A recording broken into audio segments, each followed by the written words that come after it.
Reelección al Consejo Deliberante por el Frente Un País, el frente que componen desde un lado el Frente Renovador y del otro lado el GEN de Margarita Stolbizer. Así que bueno, vamos a charlar un poquito con el profesor García. Héctor, ¿qué tal? Buen día, ¿cómo le va? ¿Qué tal, Ricardo? Buenos días y bueno, muy contento de estar nuevamente con vos acá. Recuperado, ya charlábamos un poquito de esta circunstancia, esta intoxicación que ha tenido durante la semana. Sí, recuperado. Realmente lo pasé bastante mal porque terminé con una descompostura que en mi vida tuve una descompostura de semejante magnitud. Fue una intoxicación bastante severa. Realmente, bueno, llegué al hospital municipal, me atendió el doctor Marcos García, al que estoy muy agradecido y al que, bueno, creo que es una excelente persona, un excelente médico, por la forma con que encaró todo, con que me trata. Es un ex alumno mío, cosa que las vueltas de la vida, he sido director de él y que hoy me estuviera atendiendo, pero realmente excelente como profesional y como persona. Por supuesto también agradecer a todas las chicas del hospital municipal, si me están escuchando, porque bueno, me atendieron muy bien, pero la realidad es que llegué con un cuadro de deshidratación al hospital. Y bueno, me tuvieron que dejar internado un día. Ayer a la mañana me dieron el alta al mediodía. Y bueno, y hoy ya estoy repuesto. Y por supuesto también agradecer a toda la gente que se preocupó por mi salud, y que me mandó mensajitos o me llamó por teléfono para decirles que bueno, que ya estoy en franca recuperación. Bueno, recién me contaba, cortó la caminata porque estaban recorriendo algunos barrios de la ciudad para venir a charlar un poquito aquí en la radio. Así es. Sí, vos sabés que estamos en plena campaña electoral. Yo digamos, este año estoy tercero en la lista. Vengo de haber presidido la lista del 2013 cuando ganamos la elección legislativa, de haber sido candidato a intendente en el 2015, que ahí bueno, no pudimos llegar a la intendencia, pero bueno, acá estamos firmes, siguiendo para adelante con nuestros objetivos como espacio político.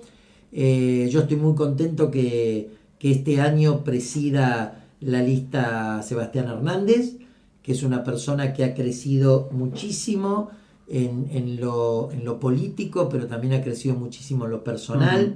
Él sabe que yo lo quiero como un hijo más. Tengo una hija de la edad de él, así que sabe que lo aprecio mucho, lo buena persona que es. Y bueno, y realmente me alegra que él encabece la lista y yo poder acompañarlo, porque no hace más que demostrar que el trabajo que hemos realizado en estos últimos 3 años y medio, los que entramos en sus orígenes, Josefina, Pérez, Sebastián y yo, hemos hecho un trabajo de equipo en conjunto. Y bueno, acá estamos otra vez en equipo y trabajando en conjunto para beneficio de la gente y luchando para que en estas PASO, y por supuesto las más importantes que son las de octubre, nos puede ir bien. Porque hoy estamos muy parejos en el Consejo Deliberante, somos 6 concejales del Frente Renovador y 6 de Cambiemos. Y si esta elección tenemos la suerte de ganarla, el Frente Renovador, a través de la agrupación que hoy se llama Un País, como vos bien lo dijiste, esta amalgama entre Massa y Stolbizer, podemos tener la presidencia del Consejo Deliberante y con eso, bueno, tener la mayoría. Y eso realmente es muy bueno para el distrito de Rivadavia y es muy bueno para la democracia. Héctor, ¿y qué lo motiva a ir por un nuevo periodo en el Consejo Deliberante? Bueno, mirá, vos sabés que yo no vengo de la política. Mi vida siempre estuvo dedicada a la docencia. Yo me jubilé como director. Sigo, por supuesto, relacionado con la docencia a través del Instituto Superior. No la he dejado totalmente. O sea, yo estoy jubilado en forma parcial. La verdad que yo tenía mis dudas y cuando acepté ingresar al Frente Renovador en el 2013, me di cuenta que hay muchas cosas que me han gustado, porque he podido, desde los límites que uno tiene como concejal, ¿no? Que no es lo mismo que tener el poder ejecutivo, que es el poder que decide, uno legisla, controla, representa a la gente, pero bueno, no es exactamente lo mismo. Pero después de trabajar, de interiorizarme de los problemas de la comunidad, que uno los veía pero desde otro plano, poder conocer todas estas problemáticas realmente me hizo que la tarea me gustara. Nosotros hemos trabajado muy duro desde el Consejo Deliberante junto con quienes me acompañaron en los orígenes y quienes se incorporaron después del 2015. Y realmente dije, bueno, me gustaría cumplir un periodo más como concejal para poder, seguir trabajando por un montón de proyectos que tenemos en mente y que nos gustaría llevarlos a cabo. Y si tenemos la suerte de que a partir de ahora la gente nos acompaña y podemos tener un control del Consejo Deliberante, bueno, aún más uno puede trabajar en esos proyectos para bien de la comunidad. Y por eso es lo que me motivó. Y te digo sinceramente, hay mucha gente que me sigue diciendo, pero Héctor, descanse, esté más tranquilo, porque la política no deja de ser un dolor de cabeza. Y sí, lo es, pero yo soy una persona muy activa y bueno, la verdad que me gusta moverme, me gusta participar y por eso quiero en la medida de lo posible, si la ciudadanía me lo concede, una renovación de 4 años más para poder seguir trabajando. Esa es la meta. Héctor, han presentado, estoy leyendo aquí uno de los panfletitos que entregan, han presentado 22 ordenanzas, de las cuales 10 fueron aprobadas, 56 proyectos de resolución, 25 fueron aprobados, 26 pedidos de informe, 10 fueron aprobados. ¿Está conforme con esto o falta más trabajo? No, por supuesto que nunca podemos decir que está todo cerrado, pero a mí me pone muy contento, porque vos sabés que a raíz de este tema de las elecciones nos pusimos a trabajar en hacer una estadística de lo que habíamos hecho, porque te digo la verdad, uno mismo se va olvidando de ciertas cosas. Entonces tomamos el libro de entradas, más los registros que del libro de entrada del Consejo, más los registros que nosotros teníamos, y realmente cuando hacemos el raconto de la tarea legislativa, nos encontramos que tuvimos 104 proyectos, de los cuales hay un número importante, que vos lo acabas de decir, de ordenanzas, de proyectos de resolución y de pedidos de informe, que son las 3 cosas que podemos hacer un concejal.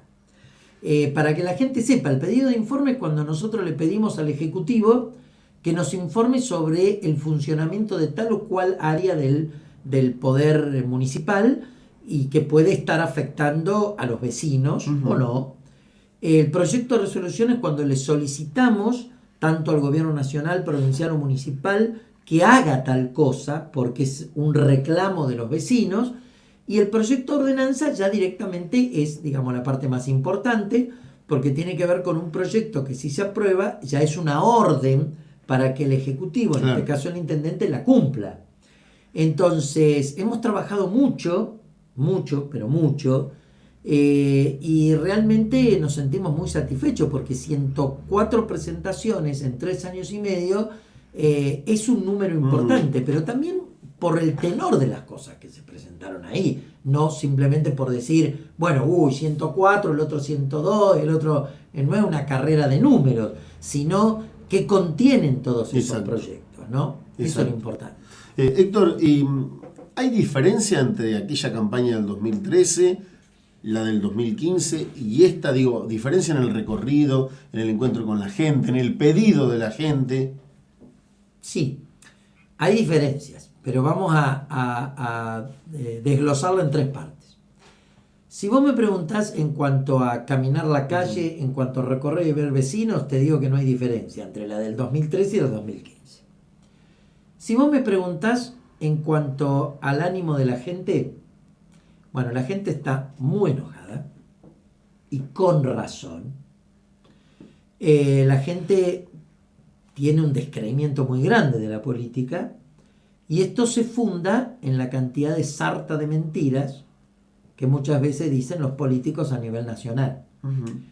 Nosotros no hemos sido gobierno, la gente no nos puede decir a nosotros, pero usted García no cumplió, pero usted, porque no hemos sido gobierno, pero la gente obviamente a quien es gobierno le reclama, y lo que vemos es que hay un enojo, y con razón muy grande, con respecto al gobierno nacional y a muchas cosas incumplidas e irresueltas y prometidas en campaña del gobierno actual del intendente Javier Reynoso. Esto es así, y esto lo dice la gente. A veces uno escucha que el oficialismo dice, no, la gente por ahí se queja un poco porque no se juntan las ramas o las calles están sucias. Bueno, también hay que ver que no toda la gente manifiesta al oficialismo el enojo que puede tener con respecto a muchas cuestiones, y entonces, bueno, no lo dice. Como hay mucha gente que también nos puede decir que nos vota a nosotros y es educada y amable, y quizás no sé si nos termina votando a nosotros. Entonces, a veces lo que el vecino te manifiesta también tiene un grado de relatividad, porque está el vecino que está enojado y no lo dice, no lo manifiesta. Está el vecino que está contento pero tampoco lo dice, no te lo manifiesta. Y está el vecino que sí te lo dice, si está contento o está enojado. Y entonces a veces realmente no es un parámetro. El parámetro es cuando la gente termina votando y ahí termina decidiendo, ¿no? Pero lo que sí observamos, y eso es palpable, es que hay un enojo con la política. Sobre todo porque la gente ya les cree. Porque dice, me dijeron una cosa, me dijeron la otra. A ver, Cambiemos ganó, y vos lo sabés muy bien, con un lema que recorrió todo el país: pobreza cero. Los índices de pobreza, desde que gobierna Mauricio Macri, en 1 año y medio, han crecido exponencialmente. Se habló muchísimo de quitar el impuesto a las ganancias a los asalariados y a los jubilados. Nada de eso se cumplió. Es más, hubo avances para quitar, que de hecho muchas se han quitado y por más que se ha reclamado no se han devuelto hasta ahora, quita de subsidios y de pensiones a la discapacidad. Un intento que se frenó de revisar las pensiones porque hay un intento de quitar pensiones a gente que es viudo. El tema de, porque se daban muchos medicamentos así sin control. Perfecto, el PAMI tiene que controlar a quién le da los medicamentos, pero la realidad es que se cortó la provisión de medicamentos sin hacer un análisis serio a quién le correspondía y a quién no le correspondía. Se lo terminaron cortando todo el mundo. Tarifas de gas que son y de luz que son alarmantes. A ver, yo te voy a decir lo que me vino ayer de tarifa a mí. 6.500 pesos. Yo tengo calefacción central. Aclaro. Porque no quiere decir, pero García no dice, no. Yo en mi casa tuve 2 principios de incendio y me saqué los calefactores a querosén, saqué un crédito y con ese crédito, de alguna manera, lo que hice fue, por ejemplo, estructurar un crédito para poner la calefacción central. Bueno, yo tengo una casa grande, puse la calefacción, yo con la calefacción pagaba la última boleta con el anterior, el invierno anterior, donde no estaba el aumento, pagué 1.650 pesos. Bueno, hoy me vino 6.500 pesos. Casi 6.600. Mira, te hubiese traído la boleta para que la veas. Está bien. Alguno puede escuchar esto y decir, bueno, pero tiene una... Está bien. Pero yo gastaba 1.650, 1.700 pesos con calefacción central, con el mismo gasto, No es que aumenté mi gasto. El tema es que la realidad... Sí, la mayoría de las boletas que han venido con subas de 200, 300, 400, 500%, siguen manteniendo el mismo gasto. Siguen manteniendo el mismo gasto. Hay gente, por supuesto, que gastaba 500 o 800 y hoy le vino 3.000. Claro. Hay gente que pagaba, ponele 1.000 y ahora le está llegando 4.000. Yo gastaba 1.600, casi 1.700, me iba a venir 6.000 y pico de pesos. Sí. Pero, a ver, Ricardo, es una barbaridad.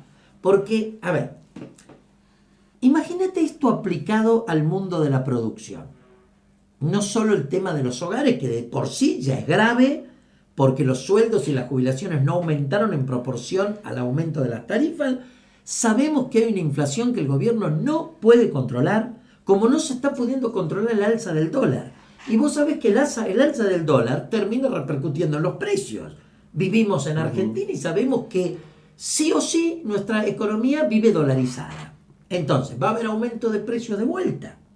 En las góndolas, en el supermercado, en los alimentos, en los remedios. Ayer escuchaba y leía una noticia que hay algunos analistas políticos, analistas economistas, que dicen que si llega a ganar Cristina Fernández las elecciones, que es probable por ahí también, el dólar va a terminar arriba de los 19 pesos, 19,40, 19,60. Hoy está 17,40, 17,60. 2 pesos más para arriba, o sea, el que apueste al dólar va a ganar y mucho, en 3 o 4 meses. Ahora, yo te voy a decir una cosa, yo te voy a responder a esto, porque los economistas muchas veces hablan desde el manual, hablan desde la cuantificación y hablan desde una planilla Excel. Es cierto. Porque cuando se hacen los recortes, ellos miran y dicen, ¿esto cierra o no cierra? No cierra, hay que sacar acá. Y a veces lo que no saben es que de atrás de esos cierres y de esas medidas hay gente. Hay personas y gente que sufre. ¿Sí? Bueno, porque no es lo mismo que vos le digas a un vecino, y bueno, andate 10 días menos de vacaciones, o si no te podés cambiar el auto este año, te lo cambiás el año que viene, y si no podés, bueno, que no. Y otra cosa es que vos le tengas que dar una explicación al vecino que llega el día 20 y ya no tiene para comer, o que no tiene para los remedios, o que se quedó sin trabajo, o le quitaron una pensión mínima, o tiene que afrontar los gastos de su hijo discapacitado porque el Estado le quitó la pensión. Y a eso le sumó los aumentos de precio, le sumó la tarifa. Entonces, yo creo que lo que hay es mucha insensibilidad social de parte de un gobierno, que te voy a decir una cosa, es un gobierno lleno de tecnócratas a nivel nacional, lleno de tecnócratas. Son todos técnicos, y el mismo jefe de gabinete lo dice, Marcos Peña. Nosotros explicamos técnicamente. No, están equivocados. Ellos gobiernan, y cuando uno gobierna el Estado es política, ¿no?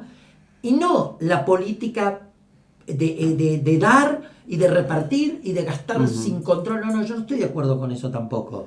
Pero una política que tiene que tener en cuenta los problemas de la gente. Los números a veces cierran y a veces no cierran. Y a veces los déficits son malos para la economía de un país. Pero a veces hay que mantener el déficit en aras de otras cosas. Porque, por ejemplo, Estados Unidos es un país deficitario, ¿no? No pongamos el ejemplo, porque Estados Unidos tiene un déficit enorme. Porque para mantener todo lo que mantiene, bueno, tiene un déficit, pero tiene que justificar lo que tiene. Entonces, acá el cuco del dólar, que si gana Cristina, que si gana... Mirá, que si van a fulano... Acá parece que el mensaje es mirá, votá este gobierno. Porque si no votás este gobierno, se viene la hecatombe. No, error. La hecatombe la está provocando este gobierno. Porque yo te digo, Ricardo, si este gobierno no rectifica su política económica, acá vamos a tener un grave problema de violencia social. Yo lo vengo marcando desde hace rato, porque la gente tiene un límite, pero en algún momento explota. Y siempre, obviamente, lo vamos a ver explotado en las grandes urbes y en las grandes ciudades. Pero no es que nuestros vecinos no tengan los problemas que tienen en las grandes urbes, pero allá hay otro tipo de organización, hay otro tipo de... O no hay ciertos límites que uno tiene cuando vive en una comunidad chica.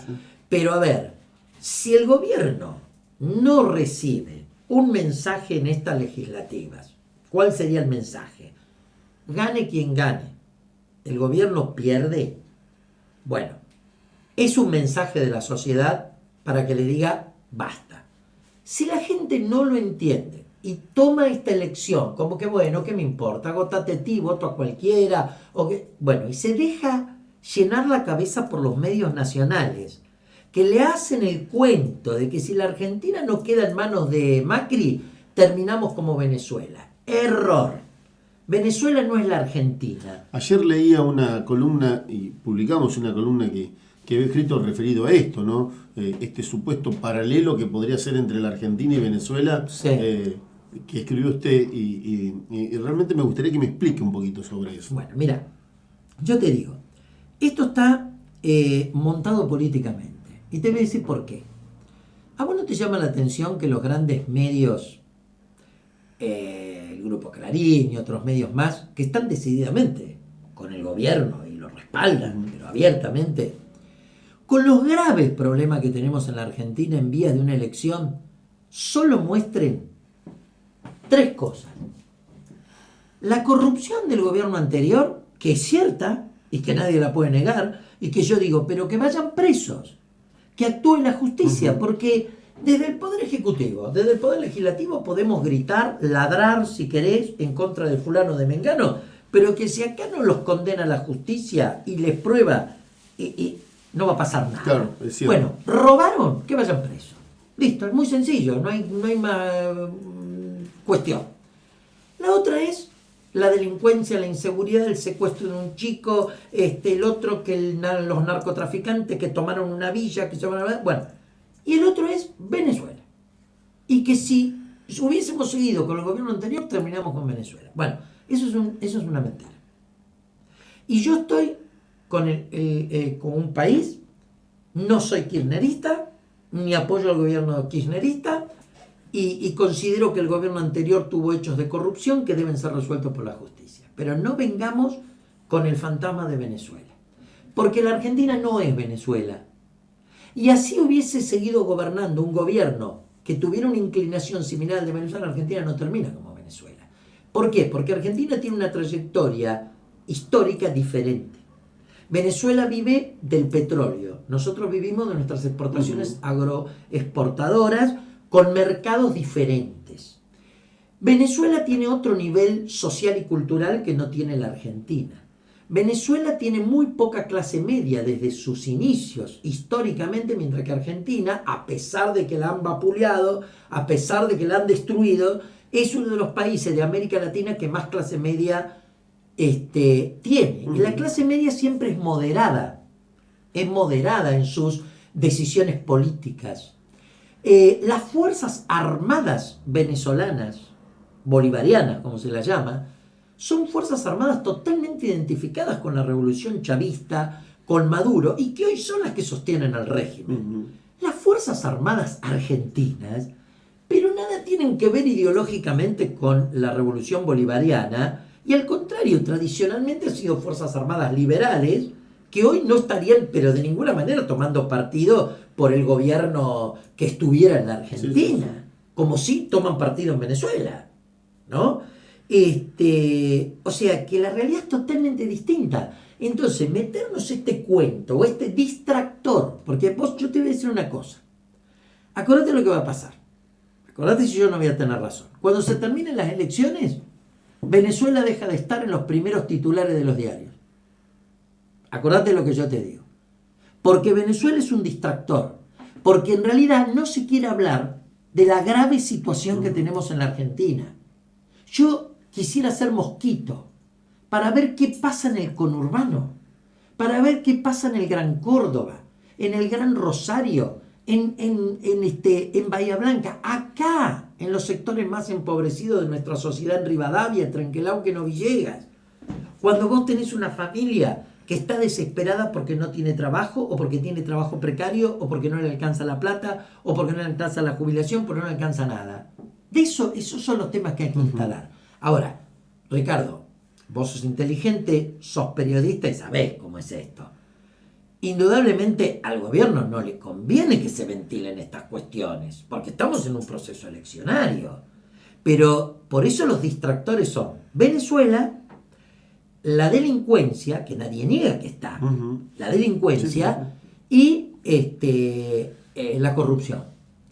¿Tenemos que seguir hablando de la corrupción? Por supuesto, pero también hay que recordar que este gobierno tiene funcionarios denunciados que pasaron por la justicia. El propio presidente con el contrabando de autos en los 90, el propio presidente con las escuchas ilegales, los Panama Papers, A ver, los otros revoleando bolsas por arriba de un convento, con Otesur, con todas estas matufias, la obra pública, debido. Bueno, pero acá nadie es santo. Entonces, Eso tiene que ir por un lado y tiene que seguir y tiene que ser condenado, así como los militares, ¿no? Se les dio un ejemplo condenándolos por los delitos de lesa humanidad que cometieron, cuando en la Argentina cualquiera hacía una aberración y era impune, y se demostró al mundo que eso no puede volver a ocurrir. A mí me gustaría que así como ocurrió esto y que tiene que seguir ocurriendo, porque los juicios por delitos de lesa humanidad que se intentaron levantar con este gobierno a través de la Corte, y fue tan masivo la respuesta de la gente que volvieron a dar marcha atrás, así como los delitos de lesa humanidad deben seguir siendo juzgados, hasta meter preso hasta el último que cometió las aberraciones que cometió en la dictadura. Ahora tenemos que seguir con los juicios y los procesos por corrupción hasta que quede preso el último corrupto en el país. Venga de donde venga y tenga el color político que tenga. Es cierto. Creo porque si no, no vamos a sanar a la Argentina. El 100% de la población, salvo aquellos que tienen sus nombres como escritos allí como corruptos, creo que están de acuerdo con esto, ¿no? Venga del partido político que venga, si es corrupto tiene que terminar preso. Que venga. Y si mañana hay un corrupto adentro del Frente Renovador, pero que lo metan preso. Nosotros somos los primeros que vamos a decir que vaya preso. ¿Por qué? ¿Por qué tenemos que tolerar la corrupción? Venga de donde venga. Pero no hablemos solamente de la corrupción política. Acá tiene que hay que meter preso a la corrupción empresarial. Hay que meter presa a la corrupción sindical. También. La corrupción policial y la misma corrupción de la justicia. Porque, a ver, sabemos que también, ¿no? La corrupción es algo como el óxido, que va, corroe todo. Entonces no es solamente un aspecto de la política. En la Argentina hay que hacer un manipulite, como se hizo en Italia, ¿no? Una mano limpia, con todos. Por eso, me parece bárbaro. Acá no hay que frenar los procesos judiciales, porque si hay gente que cometió un delito, tendrá que pagarlo. Mira qué sencillo. Bueno, por eso te digo, los militares cometieron aberraciones en cuanto a violación de los derechos humanos. Y bien condenados están por esos delitos. Y me parece que eso no es un tema que se tiene que volver a discutir. Al contrario, hay que terminar de resolver esos juicios por la verdad. Ahora, lo de la corrupción no sea cosa que después se frene, porque viene un gobierno y le dice, no, pero yo, no mejor, bueno, nosotros no hacemos nada con ustedes y ustedes no nos acusan a nosotros, porque esto es así. Cuando este gobierno se vaya, algunos van a desfilar por los tribunales, porque ya no van a tener poder. ¿Y sí? Entonces, a ver, pongamos las cosas en su lugar. Yo creo que desde el Frente Renovador, un país, lo que queremos es instalar otros temas. No porque no nos importe la corrupción, no porque no nos importe la delincuencia y no porque no nos importe la grave situación de Venezuela, Pero hay otras cuestiones que hay que instalar. ¿Y qué es lo que se quiere? Sacar del medio. Por eso que son grandes distractores, nada más. Héctor, ¿y la gente qué le comenta aquí en el encuentro? El ciudadano, el habitante de América, de los pueblos del distrito, cuando va y le golpea la puerta. Bueno, la gente en general, cuando hay alguien que no tiene ganas de hablar porque está enojado, te dice muy bien, muchas gracias, te recibe la boleta y listo. Ya está. Yo particularmente, y en general te puedo decir que la mayoría del grupo no recibió ninguna actitud de mala educación, de cerrarte una puerta en la cara, o decirte un insulto, decirte usted acá no quiere. No. La gente te responde educadamente. Ahora, ¿de cuáles son las mayores quejas de la gente a nivel nacional? Bueno, la situación económica, y que obviamente en la mayoría de los casos no viene aprobando la política del gobierno de Macri. Esto está claro. Y está muy enojado con Cambiemos, porque la gente te dice, no cambiaron nada, o cambiaron para peor, te dice. Te lo dice la gente. Entonces yo los voté con una esperanza, y resulta que ahora me quieren quitar esto, me quieren sacar el otro. Yo voy al mercado y no me alcanza la plata, cada vez vivo peor. Entonces, ¿qué es lo que cambió? Bueno, y la mentira. Pobreza cero, ¿viste? Bueno, todas esas cosas dolieron. La gente por ahí te manifiesta eso. Y por el otro lado, a nivel local, bueno, la gente manifiesta un montón de cosas no cumplidas, porque tenemos 16 años de Sergio, más casi van a ser 2 años de Javier, y 2 años de Macri. Entonces, ¿qué es lo que cambió? Bueno, Son 18 años de gestión. Entonces, hay muchas deudas pendientes. Vos sabés que nosotros hemos planteado el tema de Sancinena, el camino tantas veces prometido e inconcluso. Un pueblo que no tiene, le faltan cordones cunetas, no tiene una cuadra de asfalto, problemas en salud, ni hablar de desarrollo social, donde hemos marcado muchas fallas y la gente lo dice. La gente te lo dice. Desarrollo social no me da respuesta a nada, te dice. O no te atienden bien, o me contestan cualquier cosa. Y sí, la gente se está quejando. A veces el oficialismo se enoja cuando nosotros se lo hacemos ver, pero nosotros le hacemos ver lo que estamos viendo, nosotros y lo que nos dice la gente. Mucho, enojo muchas veces se nota con respecto a cosas que se prometieron en campaña y no se cumplieron, que vamos a hacer tantas viviendas. Bueno, ahora se están haciendo algunas viviendas prefabricadas, en total 10, ¿no? Bueno, el año pasado correspondían a hacer 5 que no se hicieron. Y este año se proyectaron 5, más 5 de las otras son las 10. No es que estamos aumentando. Y yo te voy a decir una cosa. Y esto me hago cargo yo de lo que digo, ¿eh? La verdad, no me gustan las viviendas prefabricadas. Alguien te va a poder decir que me esté escuchando peor, García, es nada, por supuesto. Pero esto te marca el grado de degradación que estamos llegando en Argentina. Transformar un contenedor en una vivienda, acondicionándola, haciendo... Bueno, eso te marca el grado de degradación. Este gobierno ha hecho negociaciones, no sé si están concluidas, lo desconozco, con el gobierno chino para traer viviendas para los barrios, todas prefabricadas chinas. ¿De gobierno local o gobierno nacional? Gobierno nacional. Ajá. Gobierno nacional. Ahora, el gobierno nacional acá prometió traer viviendas. Es muy lindo los anuncios frente a un cartel en la ruta 33. Hasta ahora, nada. Nada. Yo me temo que cuando lleguen esas viviendas que Frigerio prometió, eran 100 en total, 60 para América, el resto para los pueblos, sean las prefabricadas chinas. Porque ¿para qué el gobierno está interesado en comprar miles de prefabricadas chinas? Si eso se llegara a dar, ¿no? Y vinieran y montaran un barrio prefabricado, adiós Don Quico, adiós plomero, adiós carpintero, adiós albañil local, porque ya viene, corralones, exacto, porque ya viene, ¿no? Armada y en 2 días te la ponen.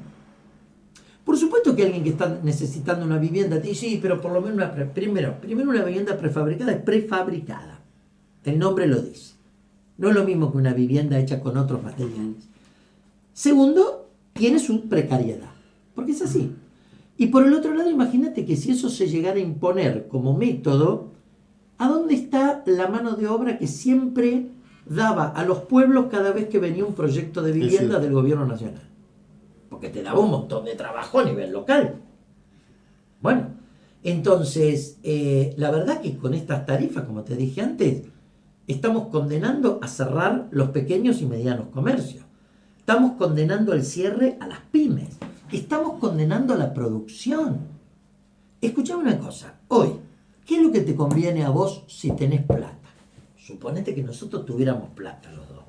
No tenemos, entonces tenemos que tratar de imaginar. Te digo, no, porque está bien, a ver, vos vivís de tu trabajo, yo vivo del mío, podemos tener a darnos algún gusto, pero no somos gente que vos decís acumula. Pero si tuviéramos que nos sobrara y vos pudieras acumular, ¿vos hoy te parece que la Argentina te está dando la opción para invertir tu dinero en algo productivo? No. No, te está diciendo a gritos, comprá bonos, comprá LEVAC, ponete un plazo fijo en el banco, dale a la bicicleta financiera, porque vos ponés una determinada cantidad de dinero en un plazo fijo a 90 días y te cobraste una buena plata. Y todo lo que implique orientar la economía a favorecer a los sectores financieros, Ricardo, no hace más que generar cierres de puestos de trabajo o no abrir nuevos puestos de trabajo. Y lo que necesitamos en la Argentina, y todos nos llenamos la boca hablando de esto, son puestos de trabajo genuinos. Porque los famosos planes sociales se armaron después de la crisis del 2001. y se armaron con un criterio temporal. Llegaron para quedarse. Pero el plan genera precariedad laboral y no es digno para las personas. La gente que hoy tiene plan, gradualmente la Argentina tiene que pensar en incorporarla al trabajo registrado, a un trabajo... Héctor, pero también es cierto genuino. que hay muchos que no quieren trabajar. Mira, yo te voy a decir una cosa. Como hay muchos que lo necesitan, hay muchos que no quieren trabajar. Yo te voy a decir, pasa en este gobierno, pasó en el anterior, en todo, ¿no? Hay de todo. Pero yo te digo lo que yo no he sido partícipe, pero se ha gestado desde el Estado. Siempre hubo gente que le gustó trabajar más que otra. Esto es cierto. Pero por otra parte, cuando el Estado te genera un asistencialismo asfixiante, porque después le conviene como rédito político, porque vos terminás siendo un rehén político, tené cuidado, Tal cual. porque vos no me votás y te saco el plan. Y te saco el plan, guarda. Y eso pasa a nivel local, provincial y nacional. Bueno, entonces, la gente queda rehén del plan. Perfecto. ¿Sabe qué pasa? En los hogares donde se han educado muchos chicos, que hoy son adolescentes, ya no vieron trabajar en su casa a nadie. Es cierto. Trabajar en un trabajo genuino. Porque el papá o el abuelo, la mamá o la tía tuvieron que depender desgraciadamente de un plan.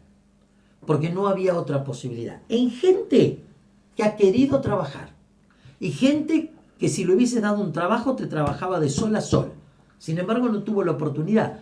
Pero eso ¿por qué se agrava? Porque en ese hogar, donde hubiese existido un ejemplo de trabajo, porque esa gente quería trabajar, no la dejaron, la mantuvieron con el plan y hoy no les están dando un modelo de cultura de trabajo a sus propios hijos.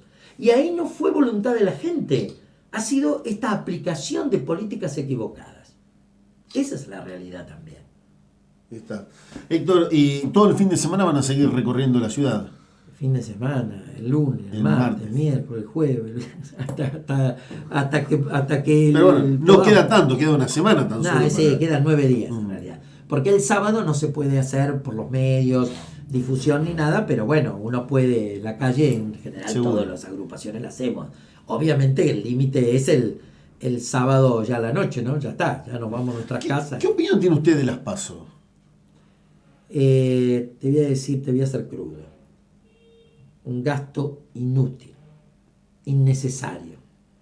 Es más, este gobierno hubiese dado una prueba de cambio si las hubiese sacado, que no entiendo por qué no la sacó. Porque te voy a decir un caso. Cristina fue la que las puso. Bueno, Randazzo le dijo a Cristina que querían ir a las PASO y no fueron a las PASO, fueron en forma separada. Claro.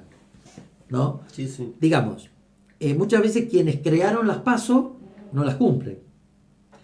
Este gobierno despotricó contra las PASO, no entiendo por qué no las sacó.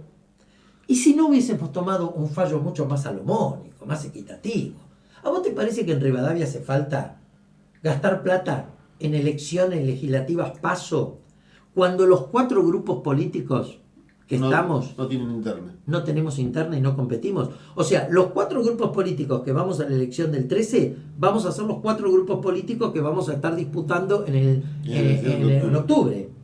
¿A vos te parece boleta, qué folleto, qué esto, que movilizar al ejército, que el traslado de las urnas, que pagarle a los presidentes de mesa, que pagarle al correo argentino, bueno, innumerables cosas, ¿no? Que encuestadores, que asesores, que esto, todo lo que se mueve por las PASO. Realmente es obsceno que haya PASO. Y te digo por qué. Porque con tanta necesidad que hay, con la situación socioeconómica que está viviendo nuestro país, utilicen todos estos millones de pesos. 2.200 millones de pesos. Esos 2.200 millones de pesos en ayudar a donde hay que ayudar. Estoy totalmente en contra de las PASO. Mirá, yo creo que a los partidos políticos, los espacios políticos, como se los quiera llamar ahora, hay que fortalecerlos. Bueno, que vuelvan a las elecciones internas. Y si vos querés ir a votar en una interna del Frente Renovador, vas. Querés ir a votar en una interna de Rivadavia, primero vas. Querés ir a votar en una interna del PJ, de Unidad Ciudadana, vas y votás. Ya está. Sin obligación de hacerte ir a votar. Y que salga el candidato que tenga que salir. Como se hacía antes. No obligar a la población a que se sienta partícipe de algo que no tiene ganas. Y además por eso, más que nada por el gasto que implica. Así que, resumida cuenta, totalmente en contra, innecesarias y costosas. Héctor, agradecerle que nos haya visitado y dejarle el espacio en los últimos minutitos para un mensaje para la gente que está del otro lado. Bueno, un mensaje fundamentalmente para la gente que me está escuchando y que yo sé que vos lo transmitís a través de tu medio digital, el Master News. Fundamentalmente el mensaje es este. Nosotros hemos venido trabajando como concejales, hemos sido concejales bastante callejeros, y eso la gente lo sabe, lo ha seguido por los medios, por las redes. Hemos tenido mucha presencia y hemos logrado que en tan poco tiempo una fuerza que no existía hoy tenga 6 concejales en el Consejo Deliberante, igual que la cantidad que tiene el oficialismo. Somos 6 y 6. Si la gente nos apoya y ganamos esta elección, sean por 10 votos, 100 o 400, o los que sean, nosotros tenemos la presidencia del Consejo Deliberante. Con lo que esto sería muy importante para Rivadavia, porque se logra un equilibrio. El Poder Ejecutivo, por supuesto, sigue estando en manos de Cambiemos y del Intendente Reynoso, que legítimamente fue elegido cuando compitió conmigo y yo no pude llegar, en el 2015 al 2019. Esto nadie lo puede discutir. Pero sería bueno que el Consejo Deliberante tuviera una voz propia también y que no se transformara, como está transformado hoy, en un apéndice del Poder Ejecutivo. Votándonos a nosotros lograrían ese cambio que yo creo que Rivadavia lo merece. Ese sería el mensaje que quiero dejarle a la gente. Héctor, agradecerle mucho que haya venido a charlar un rato. Muchísimas gracias a vos. El profesor Héctor García, candidato del Frente Un País, en tercer lugar al Consejo Deliberante, pasaba en vivo ya en el mediodía del viernes 4 de agosto. Esta parte en vivo de la mañana presentada de esta forma.